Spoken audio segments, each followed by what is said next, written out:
贝吉特被大神官关进小黑屋整整10年，出来后直接立下血誓，要屠尽多元宇宙的每一个神。他一把握住旁边的维斯法杖，法杖一亮，画面切到地球，11位破坏神竟在地球集结了。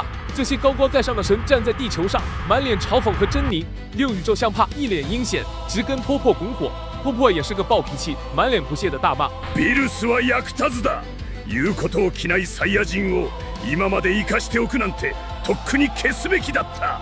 就在这时，悟饭、雅木茶、克林和比克察觉到了能量波动，化作4道光芒冲了过来。面对降临的众神，悟饭还在傻乎乎的打听贝吉特的下落。现场一片死寂，神明们像看蝼蚁一样盯着他们。克林吓得直哆嗦，感觉情况极其不妙。比克也是冷汗直流，预感大难临头。这时，8宇宙的利吉尔站了出来。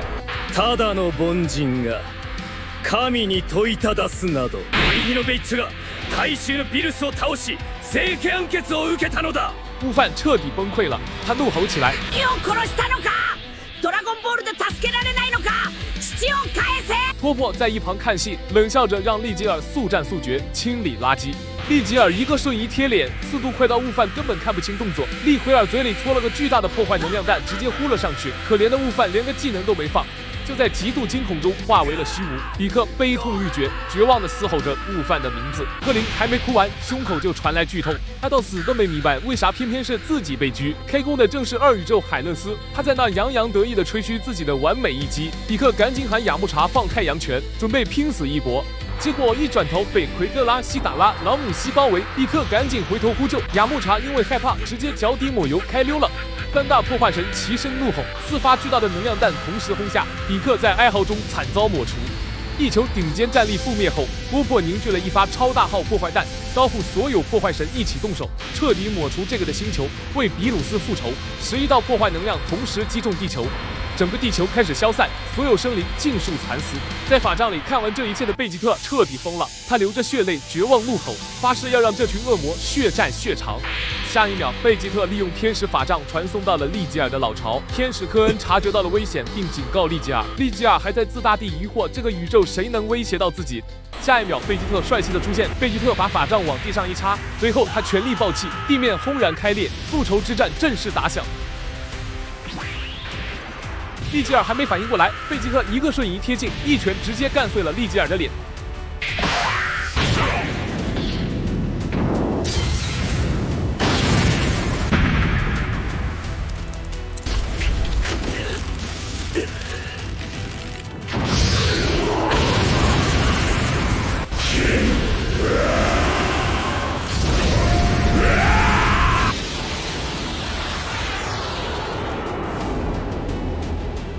許さない。神の実力を見せてやる。この程度か。神は弱すぎる。贝吉特冷笑一声，反手掏出弑神之刃能量剑，冲向漫天能量弹，在枪林弹雨中极限闪避，瞬间出现在利吉尔身后。利吉尔僵在原地，满脸震惊地念叨着“弑神者”。画面一阵天旋地转，利吉尔的狐狸头直接滚落一旁，被一刀秒杀，身首异处。贝吉特看着无头尸体，你连1分钟都撑不住，就这实力也配称神明？随后他凝聚出一发破坏能量弹，冷漠地宣判利吉尔连来世都不配拥有。砰的一声，尸体和头颅彻底抹除。就在贝吉特准备带着法杖去干下一个神时，天使科恩站了出来。他警告贝吉特，凡人掌控天使法杖去复仇是亵渎天使的身份。他让贝吉特放下屠刀。そうか、実力があるなら止めてみろ。